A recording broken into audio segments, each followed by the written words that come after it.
Welcome to Conquer and Hold, a Riftbound podcast. Each Monday, we're going to discuss the hottest topics in the Riftbound community, from set releases and card reveals to event breakdowns and meta reports. Monday nights on Twitch, we're going to be streaming live locals gameplay from the People's Card Shop. So in the description, we're going to have the link there. Come check it out. Today's podcast is going to be focused all around Spiritforged. It is the thing that we're all very excited for, the new set coming up. Unfortunately, we're not going to get it till next year, so all we can do right now is look at China's meta and all of the things going on over there in order to determine what decks are going to be viable, what cards to keep, what cards to pick up before the new set releases. We're going to be talking about some of the topping deck results in the first week or two in the China meta. Then we're going to be discussing what are some upgrades for older Origins Legends. And lastly, we'll talk about what are our favorite cards coming out of Spiritforged. In the comments below, please tell me what Spiritforged card you are most excited for. We took a look at Rift decks and a couple of the topping meta results, or the event results from Spiritforged so far. We decided to take a look at 3, depending on how many participants there are. So we have one that has 29, one that has 56, and one that has 64. Looking at the ones with the most participants, we can see a bunch of old faces here. We have Annie and Kaisa, basically in all of these tournaments topping. And then some of the newcomers, units from the champions from the new set. We have Fiora, Draven, and Azir that are showing up a couple times. And then we also have Irelia showing up as well. Kaisa is very strong in Origins, and she is considered to be the strongest deck in Riftbound thus far. She gets to, churn out spells and cheat their power costs. Now, in these tournaments, when you're looking at the results, people are kind of just playing classic Kaisa. They're playing all of the things that you expect. But there are some people that are experimenting with a little bit of a mech package. Rumble is a new champion that it's champion and legend that's coming out that synergizes with the mech keyword. The mech keyword is a tag that a unit has, classifying it as a mech. These mech bodies are pretty good in the mid game, and instead of running your traditional 2-drops like Ravenbloom Student and the Deflect Poro, we are running these mech 2-drops for the mech synergies and payoffs in the mid game.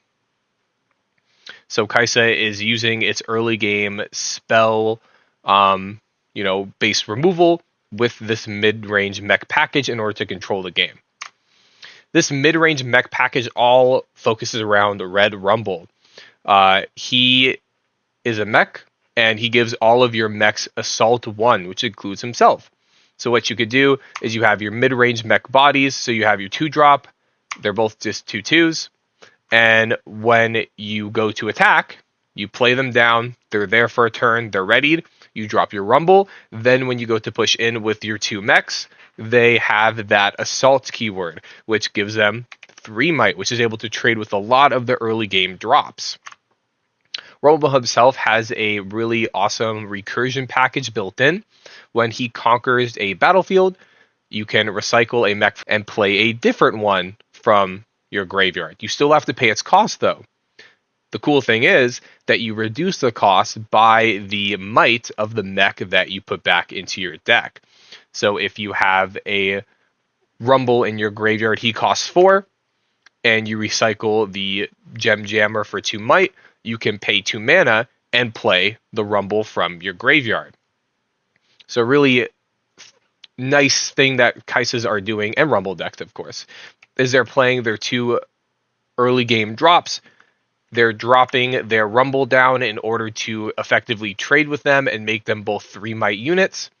Then on the following turn, when Rumble pushes in to conquer his own battlefield, you get to get one of those mechs back because you can recycle the Gen Jammer in order to summon the Forecaster or vice versa to get that value.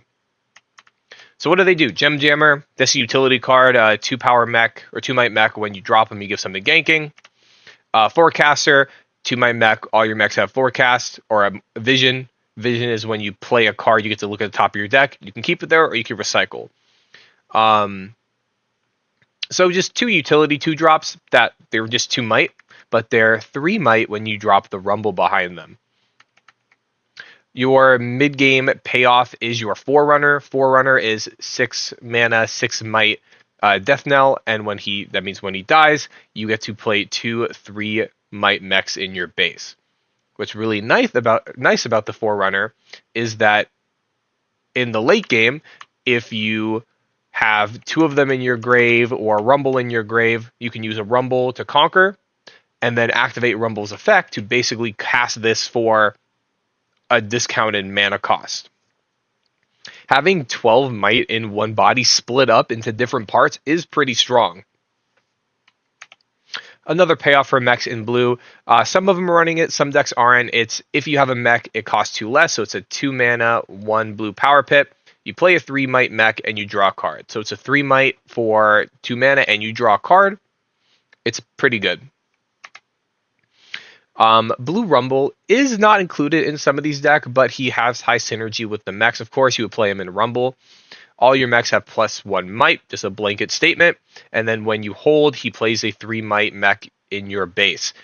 Some of the cases aren't putting this in there because you're running the mech package to really be pushing in the mid game and being able to control the battlefield.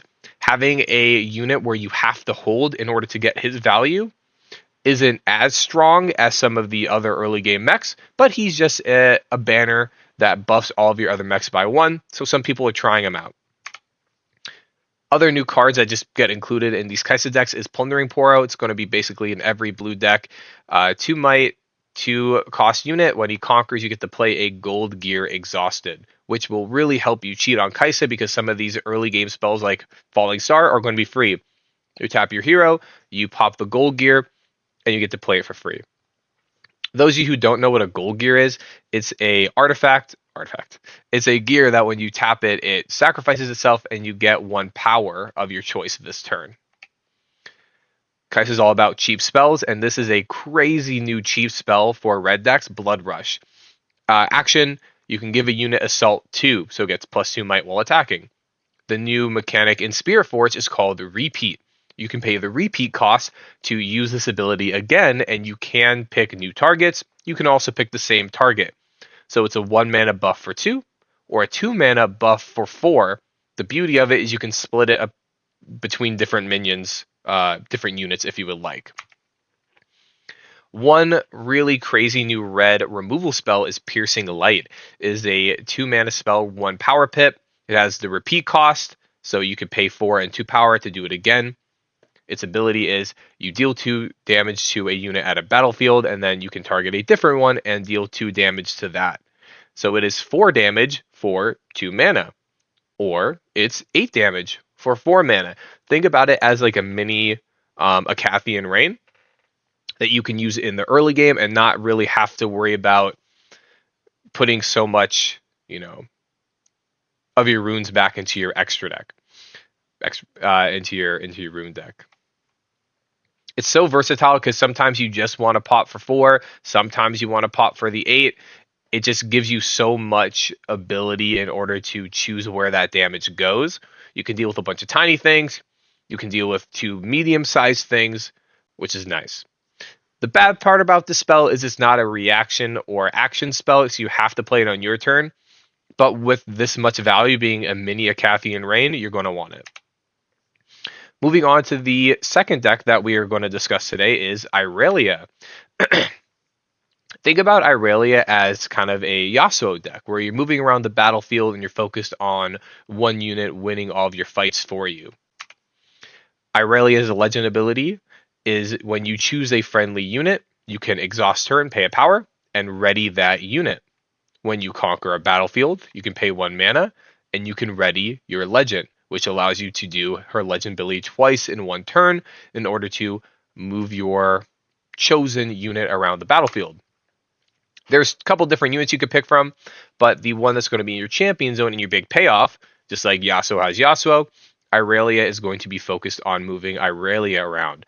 Irelia has Deflect, and when you choose her or ready her, you give her +1 might for this turn. And as you guessed it, the entire deck is about choosing her and readying her, so she is going to get pretty big in order to win the mid game and move around the battlefield very efficiently. Her signature spell, Defiant Dance, 1 mana, 1 power pip reaction, give a unit +2 this turn, minus a unit -2 this turn. Do note how you don't have to do a minimum of 1. Defiant Dance can put your opponent's minion down to 0, so they deal no combat damage if they have 2 might. The great thing about Defiant Dance is when you target Irelia, she gets an extra 1, so she goes to +2, then +1, so she'll be at 7 might. You'll be able to ready her immediately, so if you have 6 mana, you can play Irelia, you can play Defiant Dance, give her 7, give an opponent -2, immediately ready her and move her in. You don't have to do it like that because of course you can save this for a reaction, but your Irelia basically always has Accelerate. You just have to have another card in order to target it to give it. Treasure Hunter. Early game, sometimes you don't want to play that Irelia down, so you want an early game card that is easy to move around the battlefield that has a payoff. Treasure Hunter is that exactly. It's when you move her, you play a gold gear exhausted. You could play the Traveling Merchant here in case you want to shape your hand, but getting those extra gear tokens will allow you to, cheat out spells later in the game and you won't have to recycle for them. Not So Fast is a new reaction counter spell where it counters any card that targets one of your units or gears. This is really great because the problem with green before was when you get defied, or when you have Defy, they can still rebuke your creature, and it's pretty bad. Not So Fast is a way around this. You're able to stop purple from rebuking you and be able to keep your tempo on the board.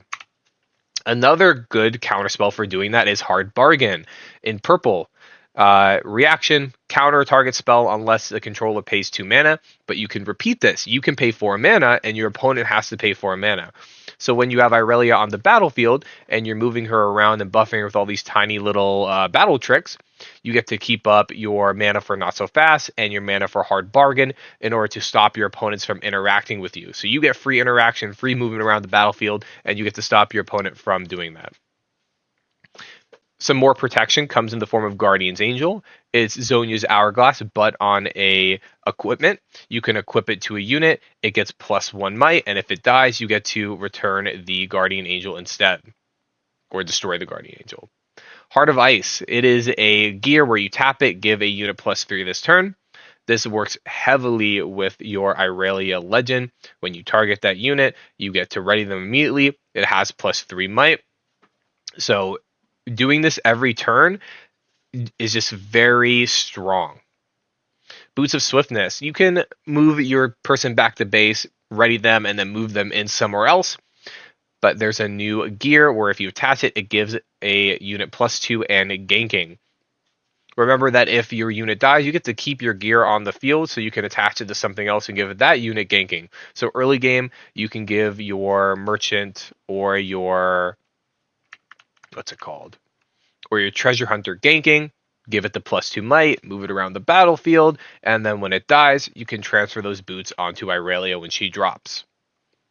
The other payoff for moving around is the Herder. When she moves, she draws a card. Pretty simple. When you don't want to kind of commit the Irelia and you want some more card draw in your deck, you move around the Herder a couple times and you get that value. Moving on to the cards that I'm really looking forward to in Spiritforged. There are 2 main cards that I'm super, super excited for. They're both purple. Number 1 is Switcheroo. Switcheroo is a 2 mana, 2 might action hidden spell, and you swap the might of 2 units at the same battlefield. This is such a versatile spell because it gets around deny. You can target 2 of your people. You can target your opponent's people. There's so many things that you could do with Switcheroo. Being able to hide Switcheroo makes it a reaction, which ups its versatility a lot as well. You can cheat it out for 1 power pip instead of paying the 2 mana and 2. And if you play it from hidden, your opponent still can't deny it because it has the two power cost. I'm a Teemo player, so I'm really looking forward to playing 1 or 2 copies of Switcheroo in my Teemo deck in order to hide it for free and get so much value. The other purple card that I'm looking forward to is Fizz Trickster. When you play Fizz, you can recycle a spell from your graveyard that has 3 power or less, or 3 cost or less, and you get to copy that ability. You still have to pay its power cost, but you get to copy that ability.